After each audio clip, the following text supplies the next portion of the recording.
Hello guys, আমি সুমন রায় আর তোমরা দেখতে পাচ্ছ মায়াপুর রাধা মাধব ইউটিউব চ্যানেল। তো এখন তোমাদেরকে দেখাচ্ছি নবদ্বীপ মায়াপুর ধামে যে গঙ্গা নদীটি প্রবাহমান, সেই গঙ্গা নদীর দৃশ্য দেখাচ্ছি।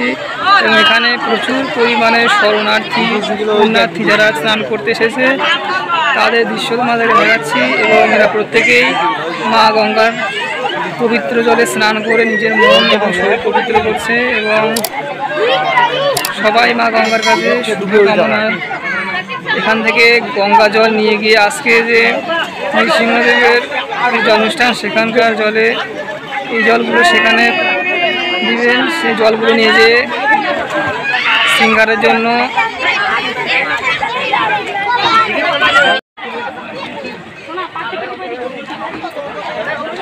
হ্যালো বন্ধুরা, আমি সুমন রায়। তোমরা দেখতে পাচ্ছ Mayapur Radha Madhav temple YouTube channel. বন্ধুরা, এখানে আমরা সবাই মিলে বন্ধুরা এসে স্নান করতে। এটা হচ্ছে মায়াপুর নদী এবং এখানকার যে গঙ্গা নদীতে আমরা সব বন্ধুরা স্নান করতেছে। এবং এই যে পবিত্র নদী, এখানে স্নান করলে মা গঙ্গার আশীর্বাদে সকল পাপ দূর হয় এবং মনের যে মলিনতা সেটা কেটে গিয়ে পবিত্রতা লাভ করে। তাই আমরা সকলে গঙ্গা মায়ের উদ্দেশ্যে বলবো যে ওম পাতক সন্ধান্তি ফলরূপ বিলাসিনী সুখদা মোক্ষদা গঙ্গা গঙ্গা মা গতি। জয় মা গঙ্গা, সকলের মঙ্গল করে মা গো, সকলের শুভকামনা করি।